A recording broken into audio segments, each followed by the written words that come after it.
your goal is to paint armies, then you cannot have that mindset. You've got to break that. You've just got to learn to know when to say, that's done, and I'm okay with it. Yeah.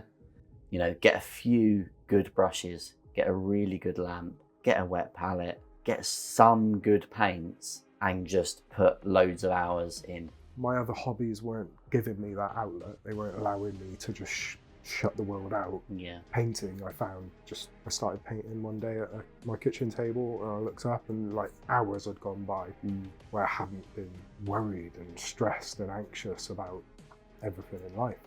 You're going to paint miniatures that aren't going to look very good. And the quicker you get used to that fact, the better you will get as a painter. You're talking to you from a year ago. What advice would you give? You've just bought your first model. You know, what would you do? What wouldn't you do? One of the main bits of kit I would say to get to improve your painting is a... Hi guys, welcome to another episode of the Sprue Goons podcast, a very special Christmas episode this year. Unfortunately, I couldn't make it. So, Merry Christmas to everyone. Hope you have a good time. I'll see you in the new year. But in the meantime, I'll leave you with these two losers. Darren, obviously, and Ollie, aka Blackheart Minis. Thanks, Dickie. Sorry to have missed you again. I know we're like ships in the night, but it's really great to be here. Thanks, Darren. Yeah, it's a pleasure to have you. Yeah. I mean, you've come to the Sprudio, to the Sprue Goons HQ. So, it's good to have you here. And great to be here, dude. Feeling very festive in our Christmas get-ups. Merry Christmas. Yeah. So, and I just want to say this episode is sponsored by Orange Brushes. So they are affordable Kolinsky sable brushes. We both use them, actually. Really nice brushes, and you can get 10% off if you use code SPRUEGOONS. So, hobby nonsense, as is tradition, and as is tradition, we'll go straight to you for what you've been up to in the last couple of weeks. What's been happening in Ollie's hobby sphere? What's been happening in the hobbyverse for me? So really lately I've been focused on painting my first squad for my ultramarine army. Up until now I've mostly been doing single figure painting, and I've painted quite a few ultramarines. I painted a kill team at the kill team starter set way back when, but from there, I've just been a bit of a hobby butterfly, bouncing from system to system, project to project. And now that I've entered my second year in the hobby, I thought I want to focus in, and like I still want to butterfly and do other things, but I want to get an army on the table as well at some point in the future. So I thought I need to get a squad painted, and I got the new Crux Terminatus box with the Assault Terminators. They're amazing sculpts, and I've painted up a squad of Assault Terminators with lightning claws, which are just awesome. Had a lot of fun painting those. I painted them all using just the army painter paints. The first guy, the sergeant, I spent a bit more time on, just trying to get used to painting a Terminator. First Terminator I painted, and I really wanted to try and replicate the box art. And I was also just focused on only painting with the paints out of the mega set that Army Painter sent me. Unfortunately, in that set, the blues are a bit more Night Lord in tones. Right. Okay. Not quite. Like oddly, I think Ultramarine blue is the equivalent of Outdoor Guard blue or something like that, which is a chunky highlight stage of the Ultramarine scheme from heavy metal, but it's actually the colour of Night Lords. So using it just didn't look right. So I went out and bought all of the equivalents in the blues. I think they're the desaturated blue triad. Right, okay. You have to correct me if I'm wrong on screen. But I went out and bought those, and then I painted the rest of the squad using the heavy metal equivalents for Army Painter. And I had a really good time batch painting those, painting 4 models at once, because prior to that it's been 1 model at a time. I'm not one to build lots of models and have them there waiting, like that film Small Soldier. I can just imagine them all just massive and coming at me for not painting them. I think it's that thing, isn't it, of like you don't sometimes it's better to build them and batch them, but at the same time, it's quite daunting to have all of them looking at you thinking, oh my God, I've got all those models to paint. You've hit the nail on the head, really. Until then, I'd found it quite daunting to think, like, a box has got like 10 minis in it. Yeah. And I want to paint every mini as good as I can. But that's a trap, which really slowed my progress down towards the back end of my first year, because I just really wanted to paint everything like the best I could. Yeah. You know, you see all of these incredible painters online, and we all would aspire to paint that way, but that comes with tons of experience and actual painted minis, and that's where I'm lacking. So I thought, I'm going to build 4 models, get them all built, ready, and then thankfully, because I've recently picked up an airbrush, it's helped speed up that process a lot. Because prior to that, particularly in my first few years of the hobby, I'd paint too much, too thin, and it would take me forever to build up an opacity just on a base coat. With the airbrush, you solve so many of those issues, and you can get to the opacity you want so fast across 4 models. And then and also painting a batch has helped me with repetition of certain techniques, painting certain like smaller parts of a model or something. So doing it over and over across those models, even just a small batch of 4 models that I've done, I did find really, really, really helpful. And helped me level up a bit, trying different things. And because I did also, I fell into the trap of trying to paint them too well. You know, I wanted to do this as like, I'm going to batch paint these and get them done really fast. In fact, they took me about 3 weeks.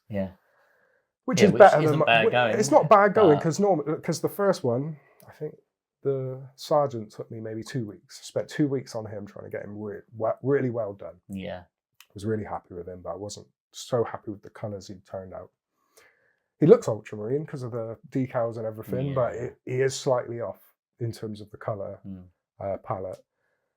But then when I did the rest of the squad, I got too trapped in trying to make him look amazing. But towards the end, I was like, oh, am I going to edge highlight all of them? And I thought, nah, I'm just going to really rough them in. And that's where I got like the worn sort of look on them. I've just gone bit battle damage. Instead of being really precise with my edge highlights, I've just roughed them in.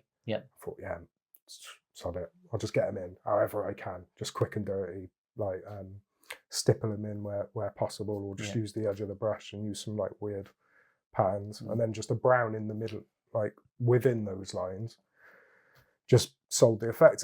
I think it looks great. The thing is, as a whole, as a squad, they look absolutely amazing. Yeah, they look great. I'm really, really pleased with them, and I'm going to take them up to my friend's hobby store to put them on display soon, I think. Oh, nice.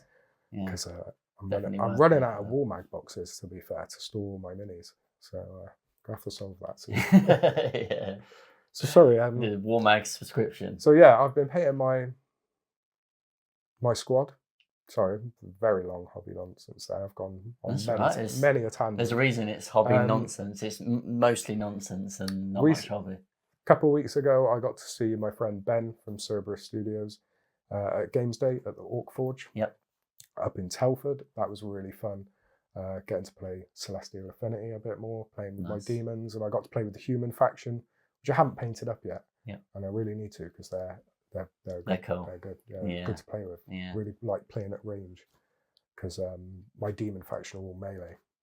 Apart from the witch I've got, which I haven't painted, I've got so much to paint. So the human faction for Celestial Infinity always reminds me of, they're very like Souls-like. Yeah, they look the really style of them. I love that kind of. For any Souls fans, obviously we've had whole episodes about Dark Souls, but that sort of going into the Undead Burg for the first time and seeing those like warriors, very much reminds me of that. It's very classic. That medieval look is awesome. I do love the look of all the minis, and the fact that they're all 54mm scale makes them a joy to paint. To be fair, and they're great sculpts. I need to pick some up. I've got quite a bit of Celestial Affinity to paint, and I've bought some Trench Crusade with me to paint as well. So that's the next thing. I'm trying to paint some Grimdark Trench Crusade minis. So, I'll be looking out for that. So how about you? What have you been up to in the world of hobby nonsense? Yeah, so a couple of weeks ago, went up with Dickie to the Arc World Weekender. Obviously, there's an episode, a podcast episode that we did there, so that was really fun. Whole Weekender was it was really great.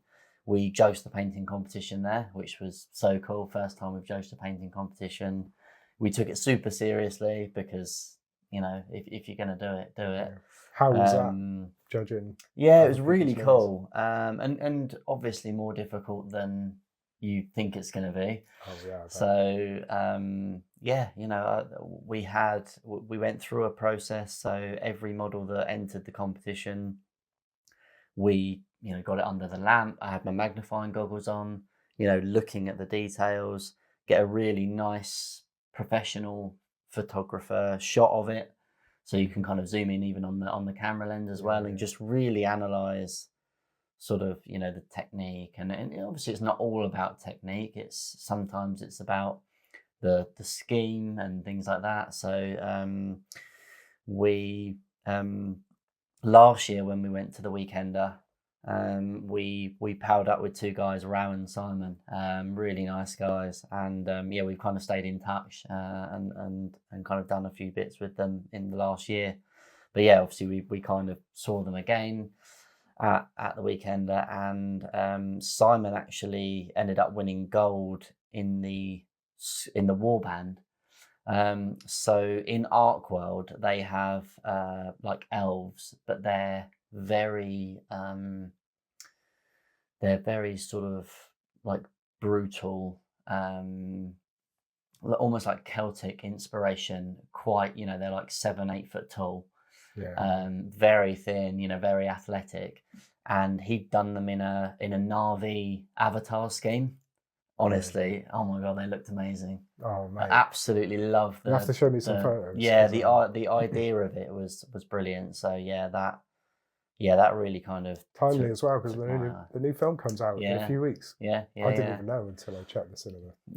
It comes out in a couple of weeks. So well, actually, I think it's when this episode goes live. It should be at cinemas. Hopefully, I'll have seen it by then. But so we did that. That was really cool.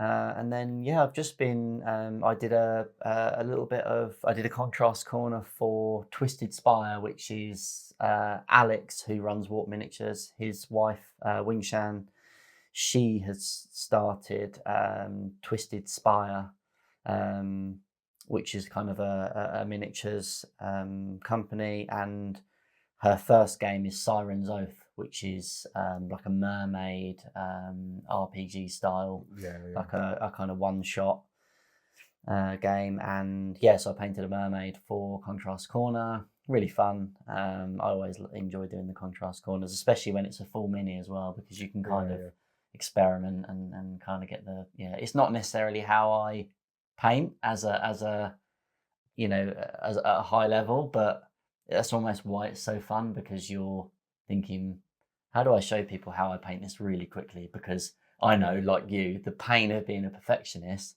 if I actually was painting this model, it would probably take me, a week.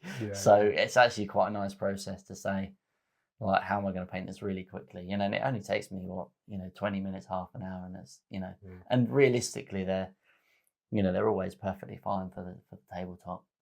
If someone's just looking to get that tabletop ready, or we've kind of said before, like someone that doesn't necessarily enjoy painting, we love painting, but some people, they love gaming, and actually the painting for them is the bit they need to get out the way. And I think that's why tutorials and speed paints and things like that are so popular, because some people just don't enjoy that bit, or they just want to get it done so they can game with it. Yeah, exactly. My good friend from home is in that boat. He can't paint, won't paint. He just doesn't want to do it at all. Bless him. But the thing is, anyone can do it. Yeah. It's just time, effort, and practice, really. Yeah, definitely. No, it sounds like you've had a busy old time of it of late. Yeah, Yeah, and I've been painting a werewolf for my Vampire Warband for Arc World as well. We're on a bit of an Arc World kick at the moment, so yeah. I need to go and visit their shop. It looks like they had a really successful opening. Yeah, and it was great watching the Arc World Weekend episode. Just hearing Alex's story was really awesome. Yeah. So I'd love to visit their shop and learn more about the games.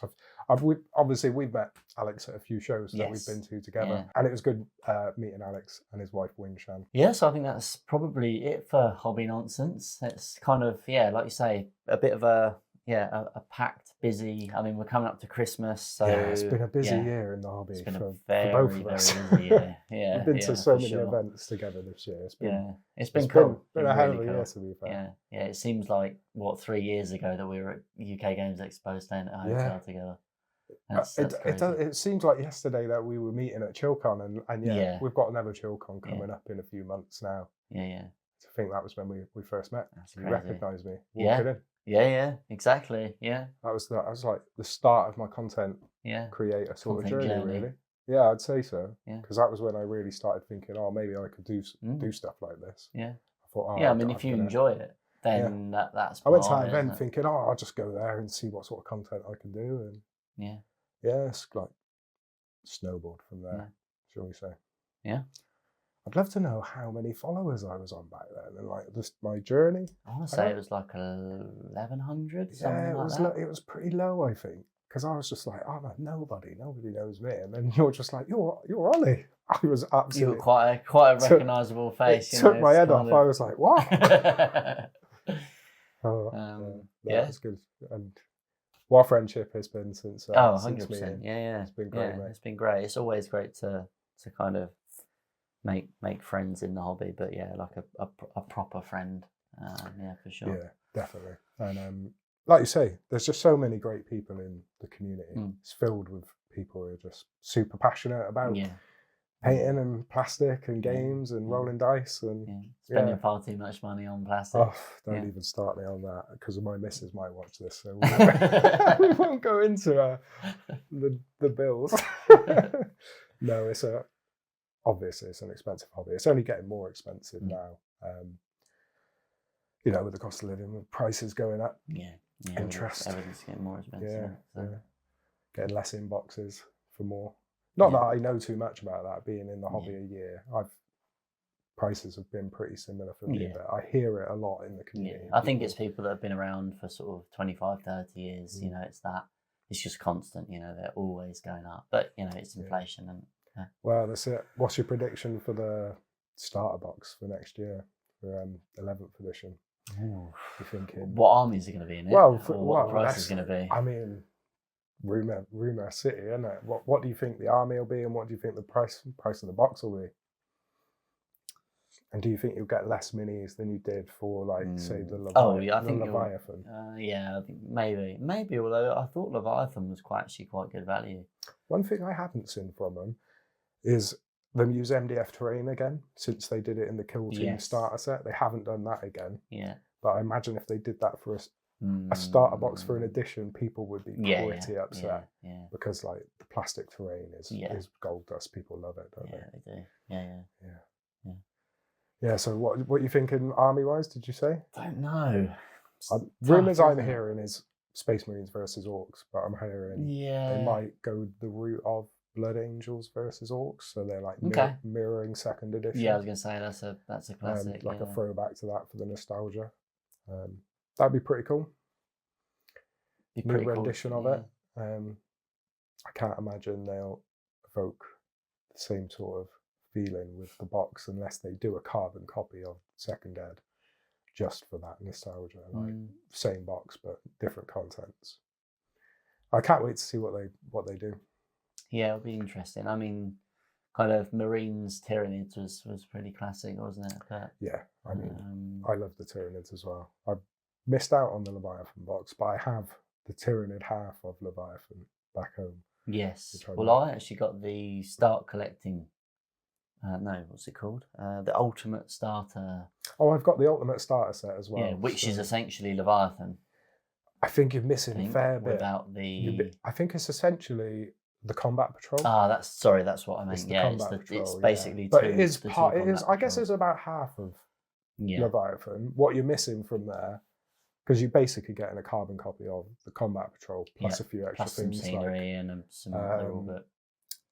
In Leviathan, I think on top of the Combat Patrol, you got things like a Screamer Killer, maybe a Neuro Tyrant, some other things, Barbagaunts or something. I can't remember. I've got it all in a box at home. But yeah, that's been grey for a while. Yeah, along with a lot of other stuff. Yeah, my hobby room's swelling with plastic these days, for sure. I'm surprised I'm not seeing tons of boxes in your hobby. Oh, there are tons of boxes. Where's it hiding? Where is it hiding? Because there's nothing in here. I feel like it's seen. Because my hobby room, you can barely move through all the boxes. Oh no, trust me. I got shelves above you, reaching the ceiling. Above you, there's a lot of boxes. It's all in the attic. That's where it's hiding it. Yeah. Tour of the pile of shelves. No, I've got there's a lot of boxes. Yeah. Right, so on to an interesting bit, and especially for anyone that doesn't know Ollie, or kind of your journey in the hobby, and obviously we're going to get into actually how that relates to painting with the main kind of topic. But I think before we do that, I'm interested in kind of hearing your story, and I know we say it every time, but the age-old question, but how you got into the hobby. Because I know it is slightly different for everyone else, and I feel like yours will be quite different to a few other people's. Yeah, so I got into the hobby just over a year ago, October, like middle of October 2024 is when I started the hobby. So I guess the reason I got into the hobby was because I was really, really struggling at the time with grief. I'd lost a lot of family members, including my dad, and other parts of my family were like very sick, or I had people not doing so well. Just dealing with a lot of life, as we all do, the stress of it. Work as well. I'd recently started a really new high pressure job, and dealing with everything else in life and stress and everything. I just wasn't finding enjoyment. Just everything was getting a bit. Yeah, I used to be a bit of a gamer. Used to go to the gym a lot and all that sort of stuff, and just none of my outlets were like giving me the release I needed or providing me that outlet. I would still be brewing on everything life was throwing at me. Yeah. While I was trying to find that escape, and it just wasn't. Just found none of these things were like healthy for me at the time, and somehow I found myself in a Warhammer shop one day. Yeah. And thought, I remember seeing this as a kid. I don't think I was I think I might have done it as a kid. Yeah. But I'm not in a big way. I'm pushing 40 now, and I don't recall it. I've got no books or models or anything to evidence that I was into the hobby. My brother seems to think we used to do it. It might have been somewhere our parents threw us on a weekend. Have a go at this. Child minding for a few hours while we go shopping. But we got into sport very quickly after that, and that consumed my life for like 20 years. I played a lot of contact sport and stuff. So Warhammer was, I was conscious of it. I knew about it because there's a lot of different games and stuff surrounding Warhammer. I was really into StarCraft, the games. Okay. So when I walked into a Warhammer store, it all was quite nostalgic to me anyway, because it reminded me of StarCraft. And I do know now that originally that was going to be a joint production with GW until they dropped out. So that's why it shares a lot of similarities. So I was drawn to the Ultramarines, and I thought, I'm going to give this painting thing a go. Bought some models, a few paints, a few too many paints. Took them home, and I was like, scared to paint. I thought, well, I have no idea what I'm doing. So I went on a bit of a rabbit hole on the tutorial journey on YouTube, trying to learn everything I could about how to paint. And within that week, I bought more stuff. Yeah, because I thought, I need this, and this. I need all these tools that all these people are telling me I need to get. So I fell down every trap. I need this and that. I need a wet palette, and I bought everything I could. And then after about a week of tutorial Alice in Wonderland, I was ready to painted my first model, and yeah, I just absolutely fell in love with it from there. Just found it gave me a sense of zen. And like I say, where my other hobbies weren't giving me that outlet, they weren't allowing me to just shut the world out.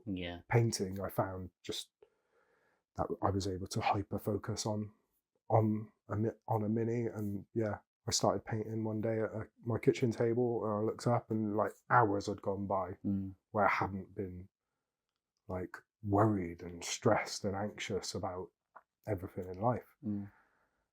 Yeah, and from there, that's it. It's been a hell of a journey since. It's been, I've learned a lot since. Obviously, in my first few weeks, I painted quite a lot of minis. Just trying to get paint on models, and they look terrible in comparison. I was just trying things, and then I slowly started trying more and more to paint as best I could. And that's when I started to slow down a bit and paint more. I improved a lot quite quickly. Thanks to the amazing resources available. You know, there's so many. There is so much out there. So much content out there. There's so many amazingly talented people making YouTubes, doing guides on Patreon, on Instagram, on all sorts of platforms.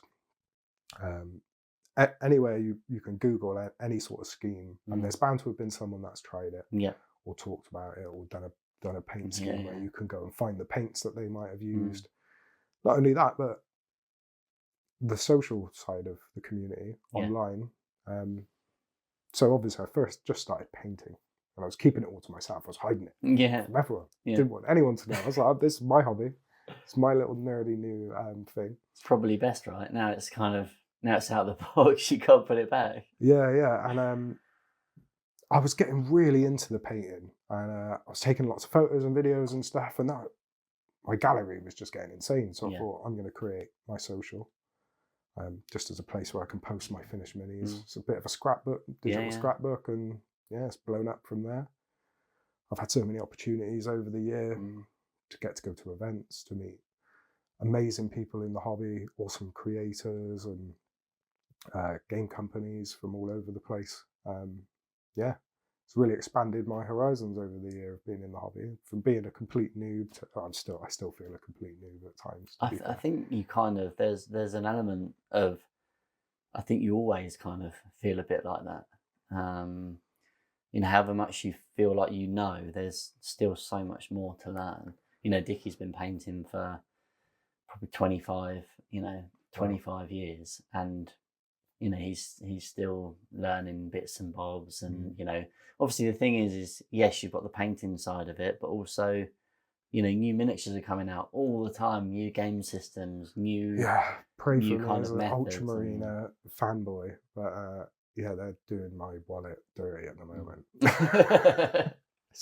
There's a new model out every other week. Yeah, well, you picked the wrong army to try and keep up with the releases. Yeah, I really did. Yeah, but yeah, no, cool. It's I think I think it's interesting that you've essentially, like you say, you might have got into it when you were younger, but certainly not that you can remember. And I think it's quite not necessarily rare, but I think the normal kind of story is, I was into it when I was younger, life got in the way, got older, got a bit of spare cash. Oh, okay, I used to be into that kind of thing. But I think it's really interesting that you've had other hobbies, like you say, like contact sports and whatnot, kind of throughout your life, and then actually you've found the hobby through another way, and actually it's really helped. I think it's probably gaming. That was my gateway. To Warhammer. Okay. Yeah. Like I say, StarCraft was what the nostalgia hit for me when I walked into Warhammer and I looked at all the models, and because I'd seen it all before, because there's a Warhammer in my local town. It's not a big town, so that Warhammer shop is a store I've walked past hundreds of thousands of times as a kid. So I've always known what Warhammer was. But when I walked in and saw all these minis, like the Space Marines in the blue and everything, I was like, oh, that looks just like StarCraft. I was like, that's amazing. These look awesome. And Space Marine 2 was in the media at the time as well. I think it had come out a month or so before. My friend is obsessed with Warhammer. He's been playing Warhammer Total War his whole life. He's always tried to get me into it. I don't really have a PC fit for purpose to play it. I might be able to show half of an army before it crashes. So I got a Space Marine too. I still haven't had time to play it, unfortunately. Painting has just sort of taken over my life. It's all I want to do with my spare time. As it should. Yeah, absolutely. Sci-fi is my jam, and it has been my whole life. My dad was massively into sci-fi, like Dune and any sort of sci-fi horror sort of stuff. Like I love that sort of thing. Yeah. So as dystopian as you can get, like throw it at me, and that's what all these games are about, like the grim darkness and everything. Yeah, I love that.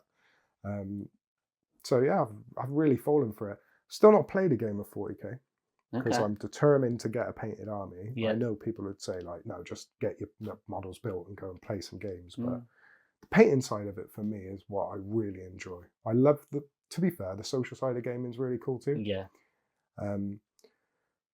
But I don't have like, well, I'm sure there's a local community in my town, but it's not something I've fully engaged with just yet. Yeah. I've been to all sorts of events and different hobby shops all over the country, but not so much in my local town just yet. I need to change that, to be fair, and start playing some games more locally. Yeah, I think the best thing for if you just want a game is almost be tempted to like buy a combat patrol for an army that you don't want to paint. Build it and just have a game, because then you're not. I agree that when you want to paint that army is quite annoying. We've done episodes on it. Should you play with unpainted minis? And we've said absolutely not. But there's so many times. All the game days I've been to, I've played with tons of unpainted minis, and there's no difference. No, do you know what I mean? I think ideally you'd play with painted minis, like in terms of like the immersion and how good they look. But that's probably what it is. It's that perfectionist thing in me. Yeah, exactly. But I want them painted. So I'll wait. I can be patient or stubborn, whichever one you want to choose. But I'm waiting. I'm going to get them all painted. I think we're, me and Dickie are, a bit guilty of that. We do play with, I had a game of Arkwild last week. I played with an unpainted vampire warband. I've half painted my werewolf, but the rest was unpainted, and I think, ideally they'd be painted, but, I think you do have to. Otherwise, if gaming's your thing, you don't need to worry about the painting. Because you're still getting that immersion. Yeah. The problem is painting that thing. And like, so we still can't do it. The nuances of whichever game it is you're playing, because they all play quite differently. Yeah. Like the rolling of the dice, the strategy you're deciding on, choosing what spells you like, depending on what game you're playing, I suppose. Yeah. No, I do love the gaming side of it as well. I will explore more of that when I've got more painted armies. But for now, the hobby for me is more about the painting. Yeah, there's enough to keep you busy without the gaming, right? I showed you photos of my pile of shame recently. There's enough to keep me painting for probably a decade, I'd say. Easily. Yeah. I bet there's many people out there with a similar pile of shame. It gets out of hand fast. But it starts just a few boxes, and you're I'll get to those soon. Yeah. But then you buy 7 more boxes, and then more come out, and you're like,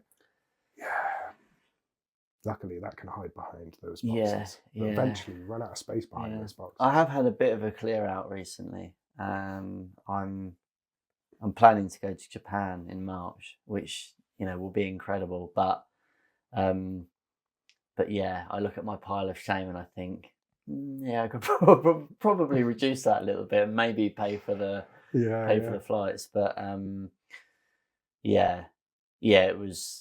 it is worrying when you look and you think, oh God, I don't even remember buying that.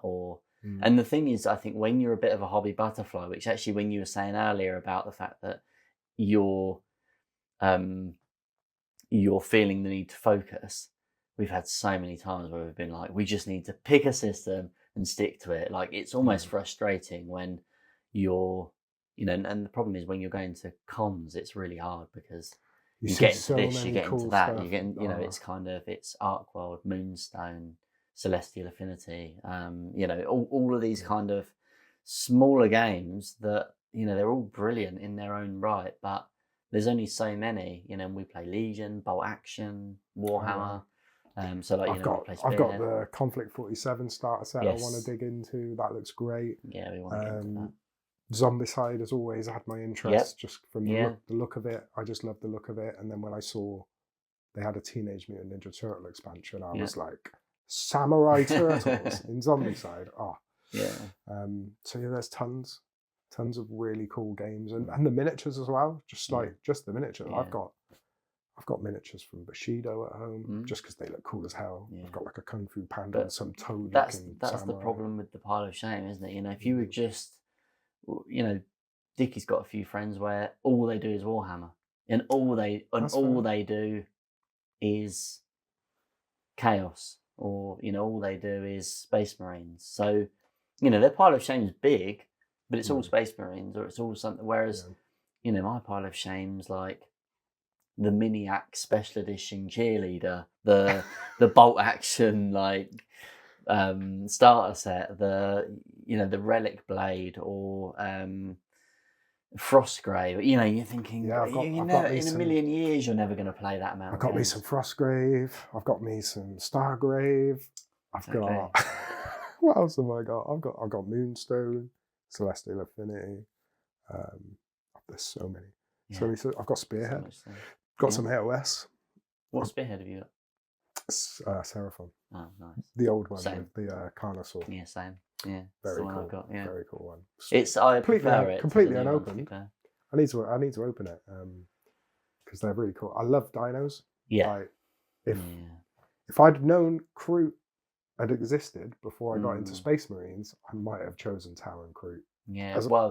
As much as the audience will hate me for saying that. But thing is, you are a Gundam guy. Yeah, I've always been into anime. Yeah. And anything sort of Japanese culture. Yeah. Like Japanese movies, anime, all the artwork and stuff like that has always sort of just caught my eye. Yeah. Something you going to Japan makes me jealous. Yeah. Somewhere I've always wanted to go. But all that aesthetic is just. It's just really me. If I'd have known that was a thing, I might have gone that way. But I think I just took the easy route when I started Warhammer, and I got the Getting Started set, which had a Tyranid and a Space Marine, and I sort of was drawn a bit more to the Space Marines and didn't know enough about how to build a list. When I started buying stuff, I was buying stuff because I was like, that looks cool. Yeah. I think after my starter set, it wasn't even a starter set I bought, it was the Getting Started magazine. But after that, my first purchases were the Terminator Chaplain, because of the skull mask. Yeah. I bought the Reavers, and at the time when I bought them, they were useless in game, and I didn't know that. Yeah. I bought them, and my mate was like, "Why'd you buy Reavers?" I was like, "Because the skull masks." Cool. Excuse me, I was about to swear. Yeah, I was like, "Because they look cool." I keep hearing this rule of cool. I bought them because they look awesome. They've got those little skull masks and that. I wasn't conscious of the fact that they also have faces you have to paint, and that's skin as well. You've got to paint there. So they've remained unopened. That was one of the first things you bought. That was one of the first things I bought, the Reavers, because I thought they look really cool. Yeah. And then I painted some Scouts and was like, oh, they're tiny compared to a normal Space Marine. Yeah. And I really struggled. But that was about minis 6 to 10, I think, the Scouts. Yeah. First 5 was just some Infernus Marines. So they were just big chunky, but just standard Primaris. They go from that to a Scout. I was like, oh, well, this is tough. That was before I discovered magnifying headsets, to be fair. Yeah, that's where sexy gogs just struggling with my 20/20 vision. Yeah. Absolutely not. Couldn't. I'll never look back. Yeah. I mean, one of the questions I was going to ask is sci-fi or fantasy, but I think you kind of... I kind of stole your thunder there. No, I mean... I love fantasy as well. Yeah. But if someone asked me if I wanted to watch, I don't know, Lord of the Rings or go just a bunch of sci-fi movies, it'd be the sci-fi movies. Really, yeah. Probably. Yeah. It depends what sci-fi movies, I guess. Yeah. But more often than not, sci-fi is my jam. I do love fantasy stuff, like loads of movies. I used to watch Lord of the Rings once a year, but what's an extended edition these days? About 4 hours long. It's a tough old marathon, that. Yeah, it's well worth it though. I mean, is there another edition? That's the question. You've got to go extended, surely. Yeah, I wouldn't. If you're gonna do it. Yeah, if you're gonna do it, you might as well do it properly. If you're gonna do it wrong, do it right. I don't know if there's like a consensus on which edit is the best. Okay, I'm not that deep into it, to be fair. I could quote most of them quite well. But I read the books when I was younger. Yeah. So that was my first introduction to it. So I was really into the books, and the films are great, but the books are way more in depth. Yeah, the books are great too. Yeah. So I do love my film and TV though. Like I say, I'm looking forward to Avatar when that comes out. Oh yeah, definitely. Yeah, I mean that scheme that I talked about earlier on. I want to get an Alf warband and do the same. Yeah, they look absolutely. So what did he use as the the freckles and stuff? What sort of colours was he using? Yeah, it was so. Yeah, the blue was like that kind of. It's almost like a purpley blue, isn't it? It's a very deep blue, and like purple into the shadows. I suppose the foliage, like any sort of fauna you use on the base, can be proper synth wavy sort of stuff. You get like the gamer's grass stuff, all the all the kind of alien tufts. Yeah, that's cool. But yeah. Yeah, and then lastly, just whether you've got any other hobbies. You know, has miniature painting completely consumed you? I'd say the hobby and miniature painting has definitely consumed most of my hobbies these days. Yeah. I suppose, like, as well as becoming a content creator and whatever comes with creating content on the side of doing that's a hobby in itself. Yeah. You know, photography, video, editing, all that sort of thing. That takes a lot of time to be fair. Yeah. But the hobby's just given me a really amazing creative outlet, a community of people that seem to be rooting for me and supporting my journey, which is awesome. Met some amazing friends. Yeah. You know, before the hobby, I was quite isolated, in fairness, by choice. Yeah. The pandemic and everything, like I was working full time for many years, and I was forced to work at home. Right. Complete change, and it kind of, before that, I was a bit more extroverted, I'd say.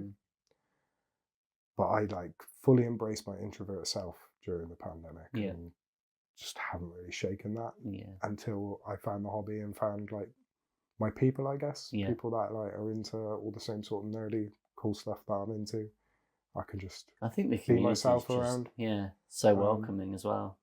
Yeah, absolutely. I've met some amazing people. I had support from people from all walks of life, from all over the community, who are just there to give you tips, help you along that journey. You know. Yeah, it's been really good fun. Okay, right. It's time for the meat of the episode. We haven't heard that for a little while, but one of Dickie's favourites. Time for the meat of the episode, which is, I think, quite sort of quite relevant to your journey. But I thought we could really just touch on how the best way to improve your miniature painting, and that is coming from someone who has seen a lot of improvement in their painting in just a year. So, I think it's obviously I've got experience in painting. Dickie's had loads of experience in painting. It's something we've covered in some ways before, but I think to cover it with you and really kind of relate the points to your journey, coming from never putting paint on a model to the models that you've just done, the Terminators, they look absolutely amazing. I think it's a case of what have you learned along that way, and what could other people take from that to think, well, actually, maybe I am doing this wrong, or maybe I'm. So, the best way to improve your miniature painting, I guess, TLDR, is just paint. Yeah. Really, more than anything, you've got to get your EXP up, and get those brush strokes down really on plastic. The more you can paint, the more you're going to improve. As I said, for my personal journey, didn't touch my miniatures for at least a week because I was going down YouTube rabbit holes, just like watching every single ultramarine tutorial I could find. I probably binge watched Infernal Brush's ultramarine tutorial, which is top tier. I was going to say, it's not necessarily it's not one you're going to miss if you're looking into ultramarine tutorials, but it's certainly not one that a beginner can hope to replicate at that stage. And like that can lead to quick frustration when you like putting paint on the model and it's going on with texture and or you're thinning your paint too much. That was a trap I was falling into a lot early on because you hear a lot, thin your paints, you're not thinning your paints enough. Yeah. So I was going too far. Super thin, And I'm painting with washes or glazes and not really understanding that's what I'm doing and wondering, why is it taking me 12 coats to build up McCrag Blue on an Ultra? That happened on an early model. So tutorials are really good for giving you an understanding of the theory. They can give you a color scheme you might want to follow. You might see someone's painted something and they've done a tutorial that you can try and replicate, but especially starting off, you're never going to be able to recreate anything you see on someone's YouTube, because more often than not, these people have been painting for years, or even if they're a new painter, you're better off not trying to compare. Yeah, exactly. And just trying to learn certain techniques or a process, or you can watch people for like, what I find really helpful is watching how people manipulate paint on their palette. Yeah. Not everyone shows that in tutorials, but I found, particularly for a beginner, I found that really, really helpful. Just so that I can see, right, how are they using the paint? How are they using it on the brush and applying it to the model? Because you might see that in some tutorials, but more often than not, it's a brush stroke or two, and you're just seeing you're just seeing one or two shots that they were able to get in focus. Because, as you all know, and as I know from trying to create content about miniature painting, filming in the angle and filming yourself painting isn't the easiest.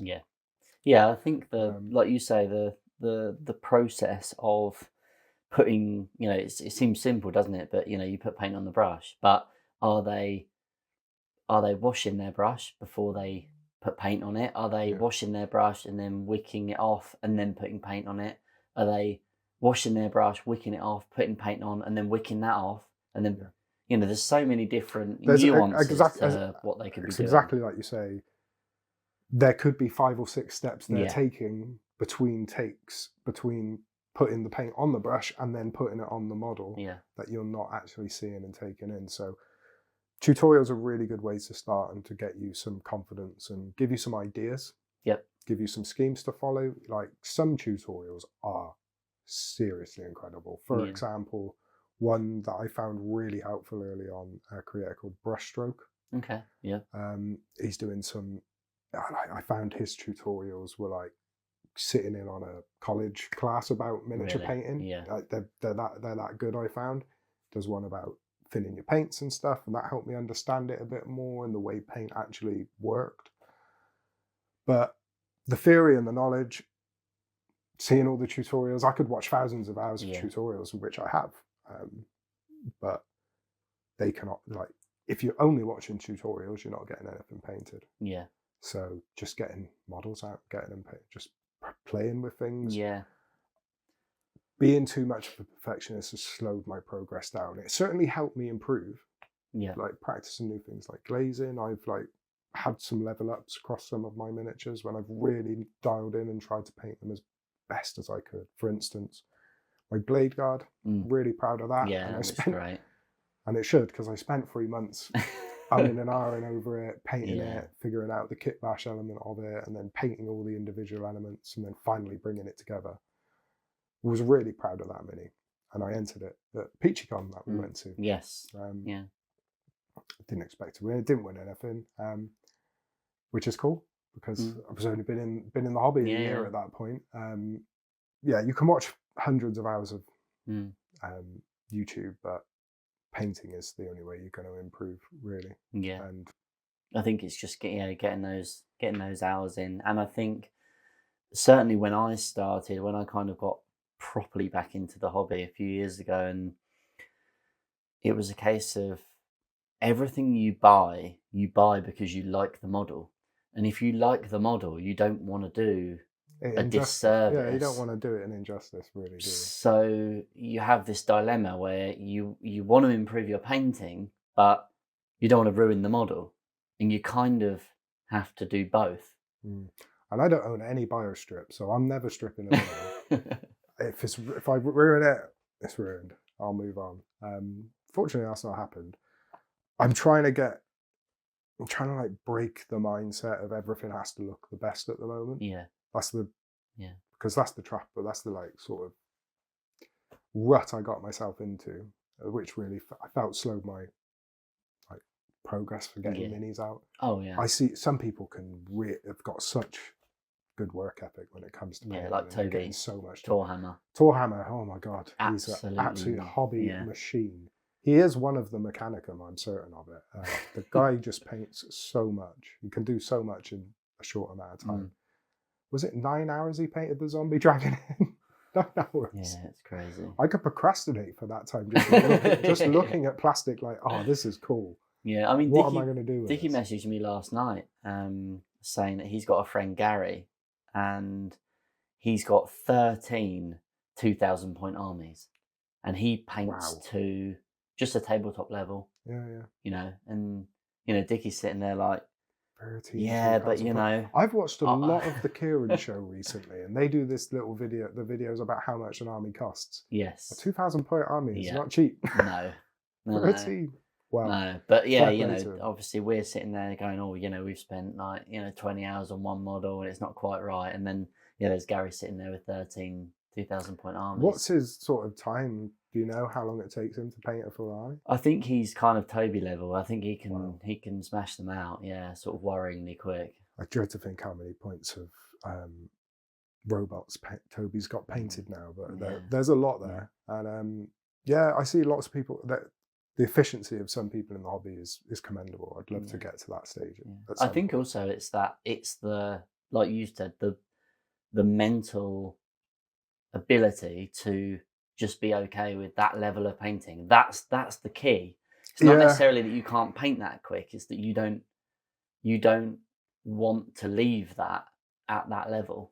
Yeah, I think if your goal is to paint well, then absolutely just be a display painter, focus in on one mini. But if your goal is to paint armies, then you cannot have that mindset. You've got to break that. That's one thing Toby's always telling me. He's like, you've just got to learn to know when to say that's done.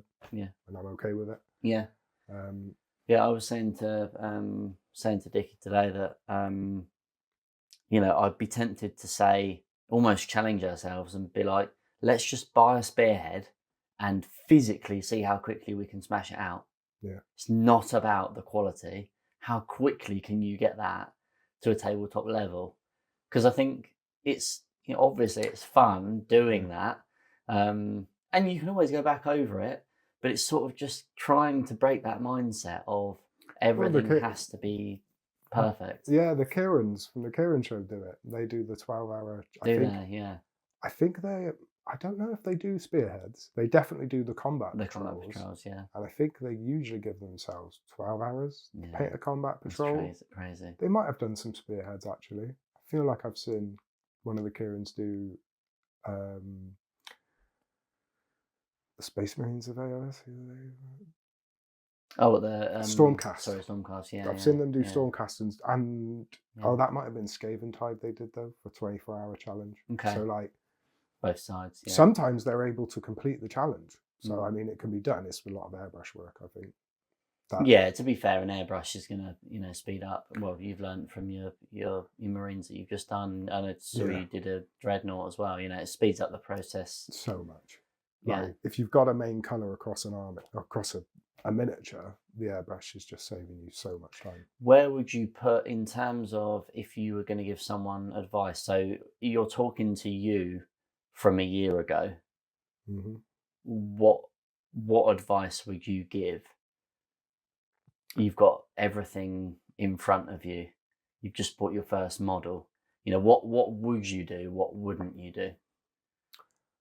I'd probably my first bit of advice would be just go easy on the spending.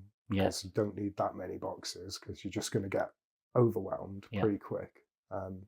Looks cool to have a shelf. Yeah, that looks like a hobby store, I guess. But I can't physically get that many models painted. I buy them because they look really cool, and I'd love to have an army. But I've worked out my army recently. I could build a 2,000 point army, and I still haven't cracked into half the boxes of plastic, which is crazy.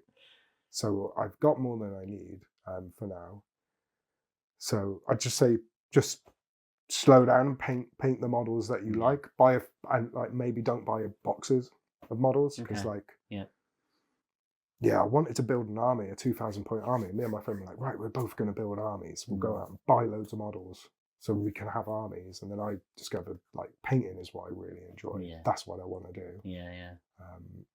So yeah, I just keep amassing tons of plastic. Yeah. But in terms of painting and how to improve quicker, don't try and paint box art. Yeah. That's another trap. It looks amazing, and it's like you can learn it as well. And I've learned how to do it somewhat well.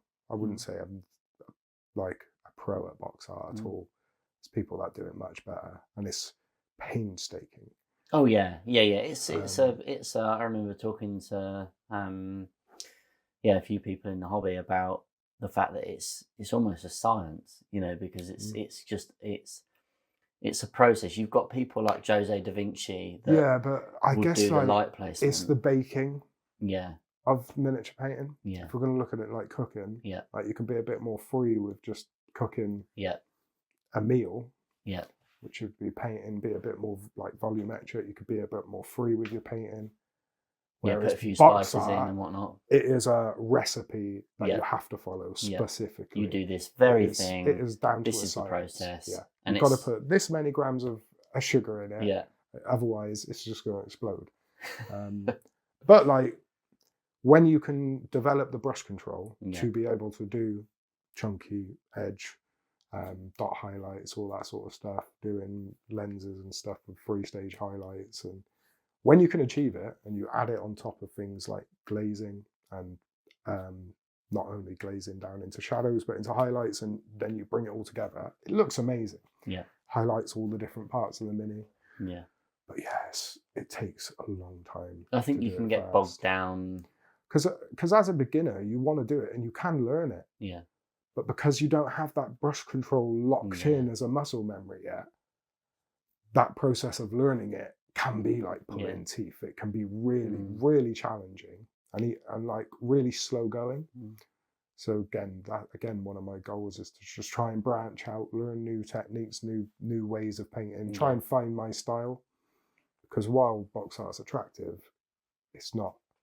I don't know if it is my style. I love it. Yeah. I love painting it. It looks great, but I'd love it if I could do it much faster. Yeah, that's the thing. Is it's not a quick technique, is it? Yeah, so I don't think it ever will be. No, no matter how good my brush control gets. If your aim is to kind of, like you said, get paint on the model, get models painted, then trying to do box art again, like you say, it really depends on what your goals are. But I think if you're trying to learn sort of wet blending and feathering, and box art won't necessarily teach you all the techniques. It will give you good brush control, because I think you just naturally need that to be able to execute what box art needs. But I guess calling it box art is a bit of a misnomer as well, because what we're talking about is like the heavy metal style of edge highlighting. Yeah. But box art these days, more often than not, contains glazing and lots of other far more advanced techniques that might not necessarily be in that traditional recipe for heavy metal. Yeah. Certainly not things they're teaching often on their free content. Might be in their Citadel Masterclass stuff, though, some glazing and that. But there's not a few something bits. they teach. I know some of the Siege tutorials do glazing and whatnot. Yeah.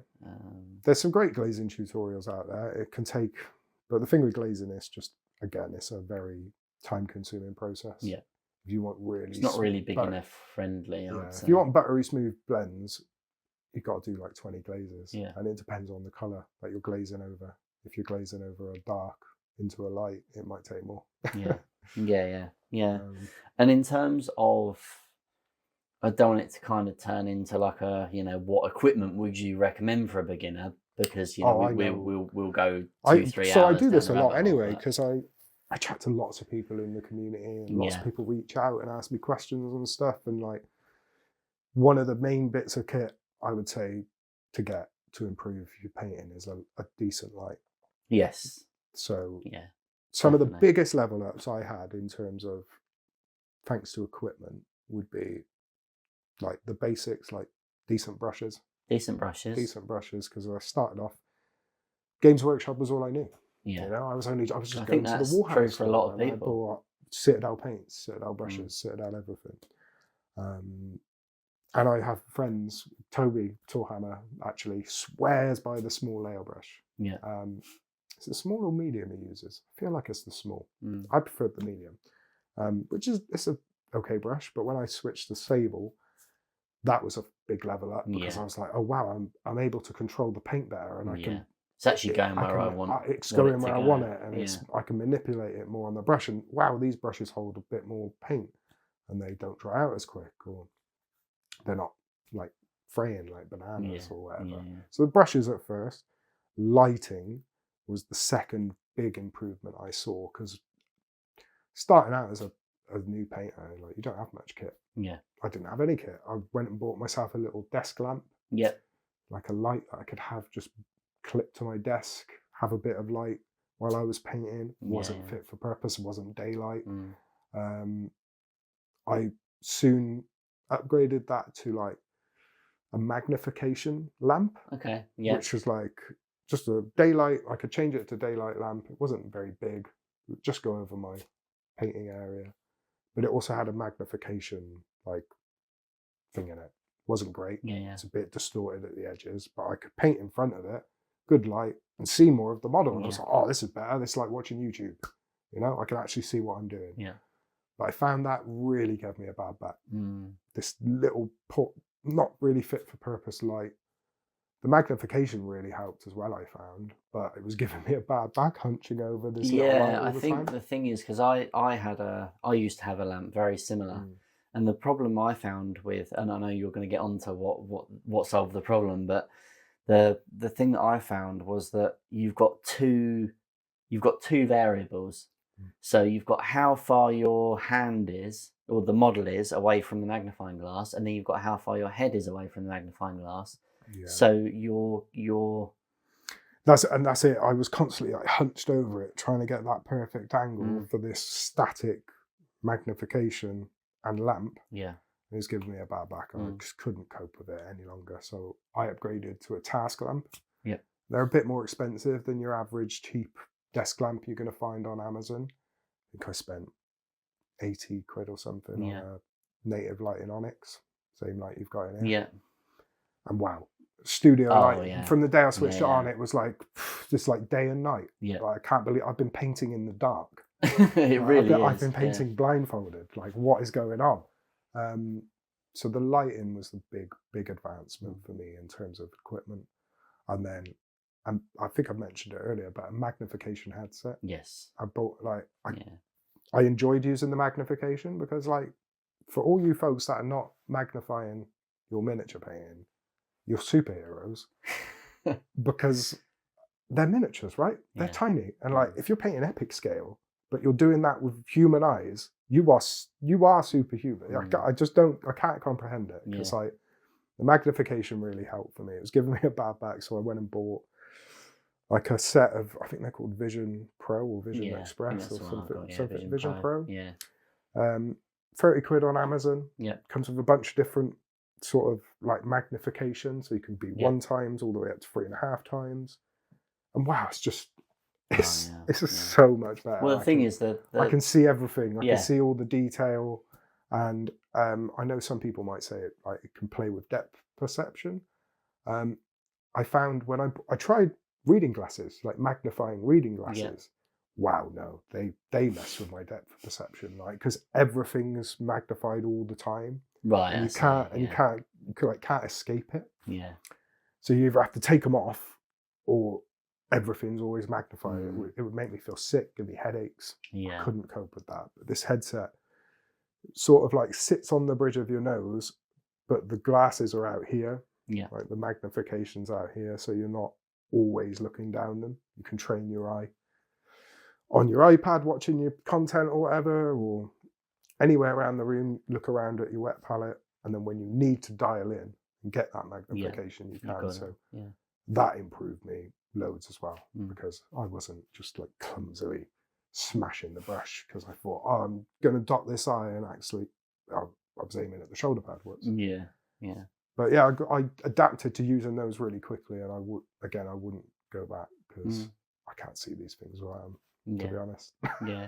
I think there's a certain element of, I know people say that, you know, if you can't see it with the naked eye, you know, then it doesn't matter, because obviously people won't be looking at it with magnifying glass. If you're painting to play, and you're not a display painter, and like that's not your bag, then it really just doesn't matter. It's about your enjoyment, and if you're having fun painting, that's great. Yeah. Just because you're not painting to a Golden Demon level, who cares? As long as you're enjoying the process. Like, I like painting and painting well, but I also really want to play the game. So I do want to have a goal of like, all right, let's get an army painted, because once that's done and we're playing and I can enjoy it and enjoy that side of the hobby as well, then I can focus on projects that I really want to dial in and like do the best I can on it. Yeah. Speaking of hobby events coming up, I'm gonna have to start painting something to put in cabinets. Put in some competitions. Yeah, I'm interested in maybe getting into a competition or two. Have you got any minis that you think, like, that you've had on the backlog that you think, oh, that'd be perfect for a painting comp? Maybe. I've got a couple of ideas, but yeah, I don't know. The last one you entered was the Tyranid Prime. Yes, into Iron Skull. Yeah.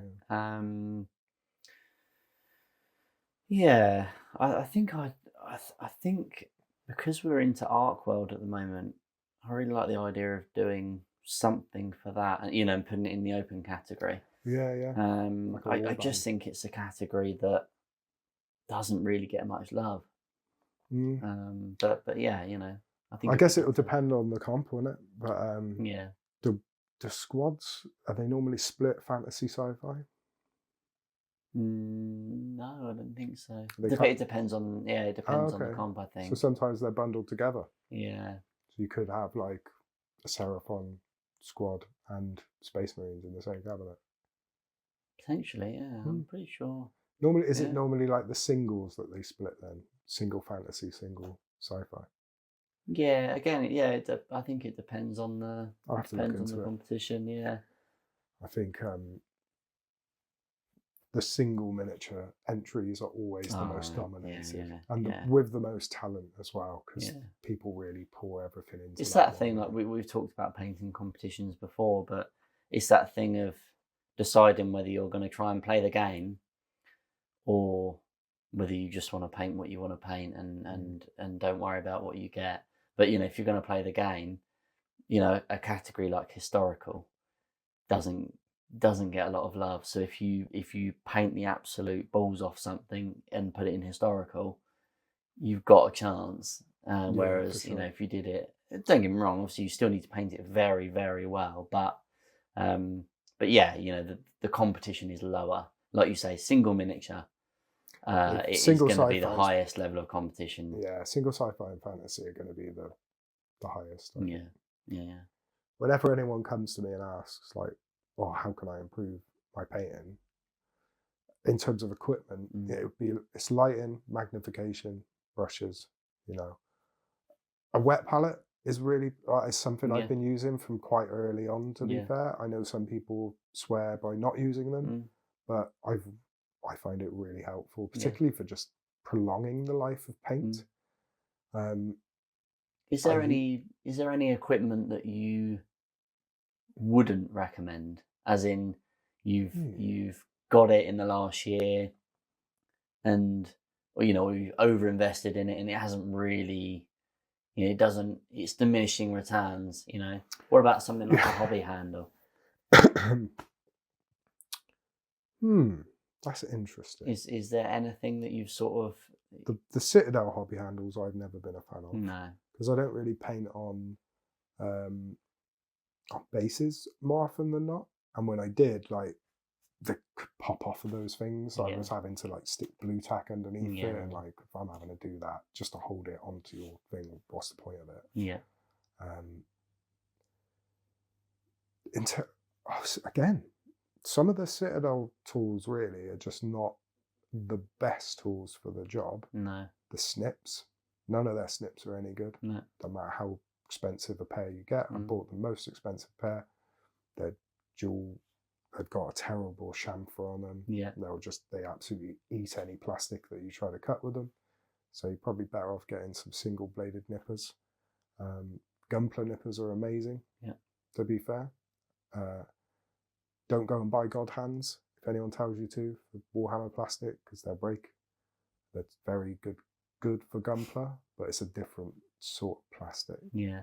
It's styrene, as opposed to like the hard plastics they're using for G-Dub. So you can use God hands on them, but I wouldn't want to, because it's a £60 pair of nippers. But single bladed nippers are going to be there. If you've got a brain like mine, where you spend just as long cleaning the model as you do painting it, don't inspect any of my minis online, because I use high quality cameras to take photos, so you'll be able to see any imperfections or mold lines, and I'm sure there's loads, because I'm not that experienced to be getting rid of them all. But yeah, you don't need every tool on the market. So you've got a brush and some paints, and some paints is probably the tip I would give. Don't buy every paint on the market, because I did that. As you'll see from my amazing hobby room, I've got paint everywhere. Every paint under the sun is almost in my hobby room at this point. But I reach for a handful of them. That's it, yeah. Because, I'm painting ultramarines. So right now I've got a very limited palette. Yeah. But I bought them all because I want that range. You want how it looks on the wall. Not just that as well. I want it to look like a colour palette when I walk in, and have that option and that range. Yeah. I tried to do some of those limited palette challenges early on in the hobby, like the Travelling Man one. Yeah. I think I did the Super Brush Bowl, I think it was called. Doing a Blood Bowl mini. That led me to buying some Blood Bowl. Not opened. Thanks, Travelling Man. Very cool. Very cool. But I found it really difficult to paint with only 4 paints. Yeah. Exceptionally difficult, particularly early on as a painter. I didn't know enough about colour theory, how to mix paints, and like, I was mixing them, but they were all fairly similar. I think I had like a ruddy brown, an orange, and a purple, maybe, or something. Or I might have mixed the purple. Yeah. I forget now. Oh no, it was a pink. It's like a bright magenta pink, and an orange, and a brown, I think, if I recall. But it was a really difficult challenge. I completed it, but I would rather just be able to reach for any paint I want. But don't overinvest in your hobby. Just take it slow and enjoy it. You don't need everything to be good at the hobby. Yeah. You certainly don't need every single tool, but they help for sure. Some of them help. I think you kind of hit the nail on the head, really, with it's refining, really thinking about what you need, and almost like we were saying about focusing in on like systems, almost like focusing on equipment. Get a few good brushes, get a really good lamp, get a wet palette, get some good paints, and just put loads of hours in, and you'll get far better than if you get all these, different hobby handles and all the, like you say, there are loads of tools that make it slightly easier. I've got a paint shaker that is a game changer. I absolutely love it.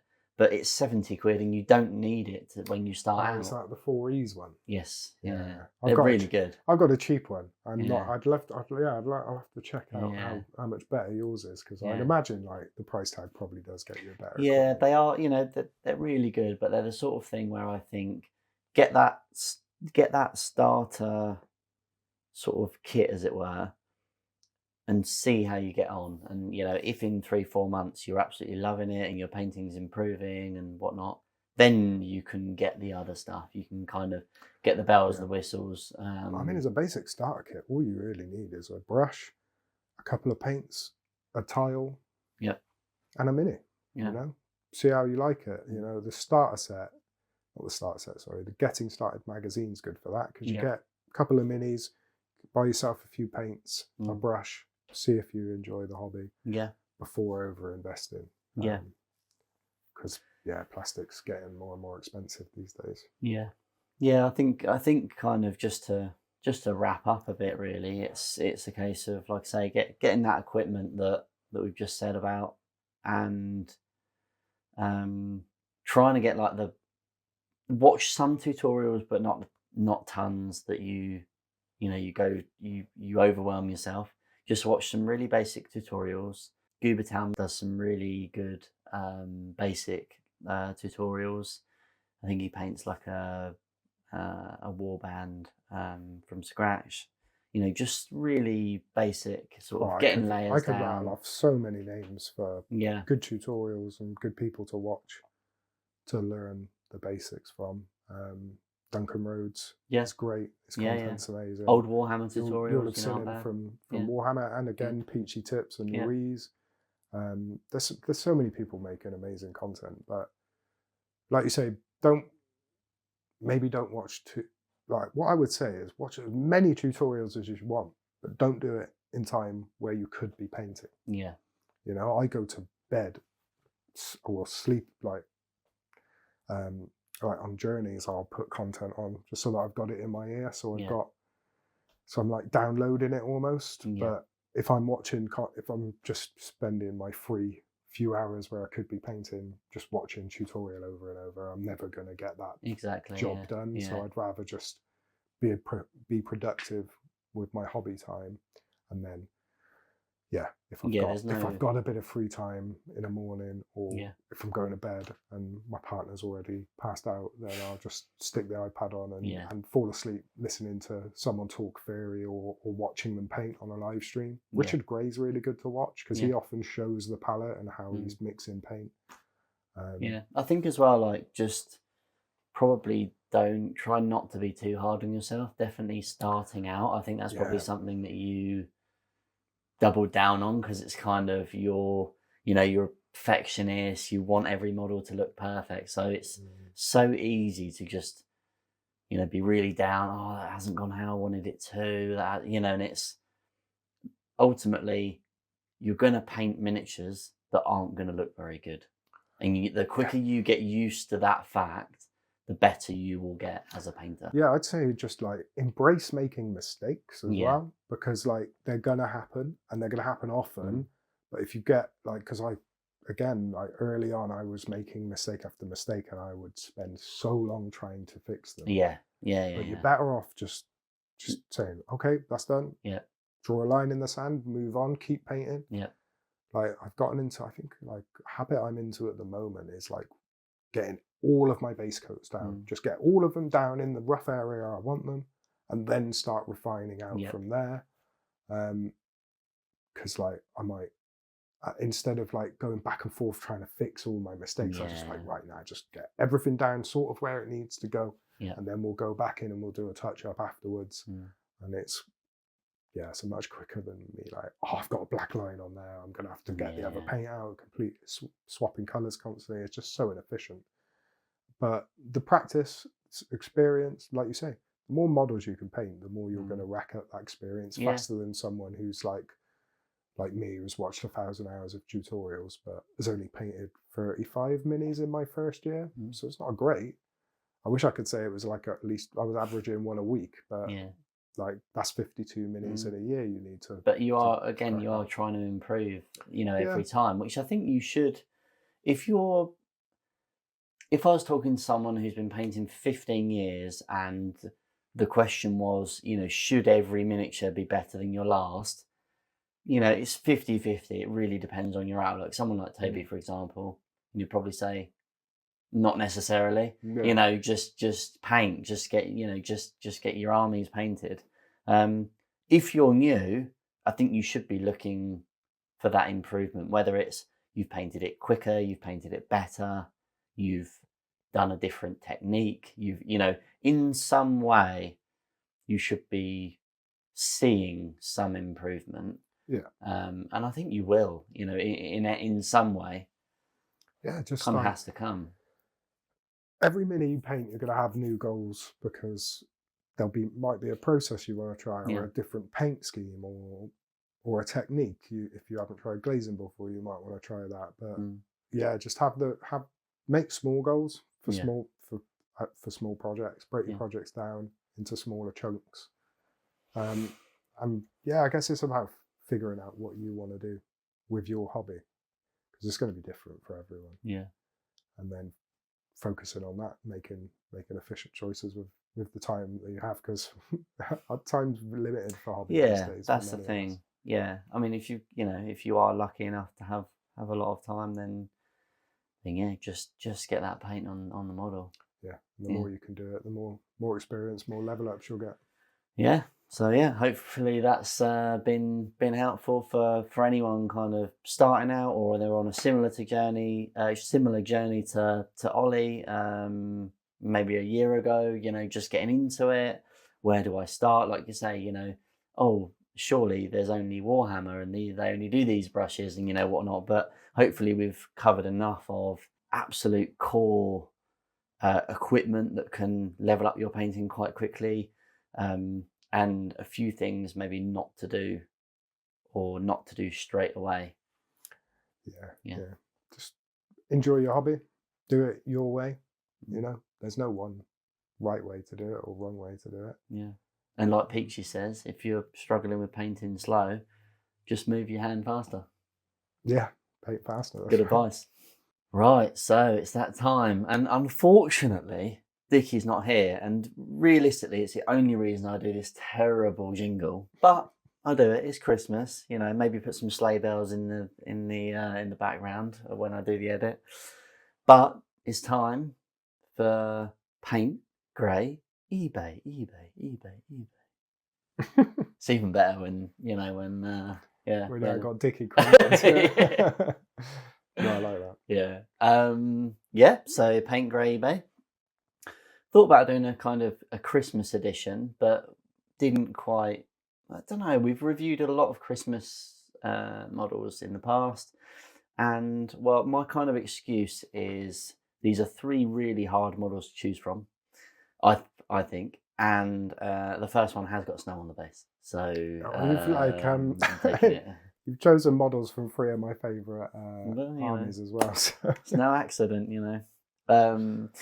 So first up, we have Logan Grimnar, and this model looks absolutely stunning. He does look amazing. Second, we have Rabuti Gilliman, and lastly, we have a Slan Starmaster. So it's really difficult. Obviously, the Ultramarines is my army, so I'm going to have to paint Rabuti Gilliman. Really? Okay, yeah, that's. Well, I have to. Yeah, because he's part of my army. Yeah. Well, you will have to paint him at some point. I'm physically going to have to paint him at some point for my army. I can't not have a Primarch, so Rabuti would get painted, I guess. If I wasn't collecting them, I guess that wouldn't be my choice. I'd paint the Slan. Would you? If I wasn't collecting Ultramarines. Interesting. And someone gave me this choice. Yeah, those models are just incredible. I love the Seraphon range. Logan Grimnar I own as well. Okay. Yeah, I got him on the shelf. I don't know why. I'm collecting Ultramarines, but those models came out and I just hit the trip. I was on a beach. So cool. I was on a beach in Cornwall, and they came out, and I was like, "She's not looking." Yeah, I bought those on a beach. I remember thinking, "Oh, they'll be home when I get home." Yeah, it's nice to have more plastic. I'm not going to paint. So maybe Logan would go on eBay. Really? So you're thinking? Because I'd leave Reboot grey if I was painting Slan. Okay. But so you're doing realistically, if I'm doing it in the real world, I'm painting Reboot because I have to. Slan's staying grey. Okay. And Logan's going to go on eBay because he's still wrapped in the plastic. I was going to say, I mean, there's a good chance he may go on eBay but I bought one him day. thinking, like, you know what, that would make an amazing model to paint up in a cool style and put in for a painting comp one day. Yeah. So I might keep it. I've also got Ajax Rockfist, one with the cool forehammer. So maybe I'll just keep him and sell eBay Logan. What would your picks be? Well, initially I was thinking that because it's Christmas and Logan's got snow on the base. Yeah. You know, I thought, well, you could paint him looking like a mean ass Santa as well. That'd be cool in like a red scheme. Not a bad shout, is it? In a red scheme, I'd love to see that. But actually. I absolutely love Seraphim. Yeah, same. Jurassic Park, man. Like that's it. I've been a dino fan since I was a little wee. Yeah, I love a dinosaur. But no, I am going to stick to my guns. I'm going to say it's Christmas, and in true Christmas spirit, I'm going to paint Logan Grimnar. And the idea of painting him like Santa is inspired. Cool. Yeah, that's good. I'm going to leave grey Slan because I couldn't possibly put it on eBay. No. And no, I respect that. Yeah, sorry, Gilliman. Well, he's probably getting a new model soon by all the flipping leads. Yeah. You know, and I've got him at home already. So yeah. If I'm convinced I'll start painting him and a new model will drop. Yeah, true. Yeah, you should start painting him then because I want to see the new model. So, thinking of Christmas, and we've got the Grotmas Christmas calendar at the moment. Yes, there haven't been many juicy reveals yet, but I know last year we got Fulgrim announced over Christmas. Yeah, and the previous year was the Lion.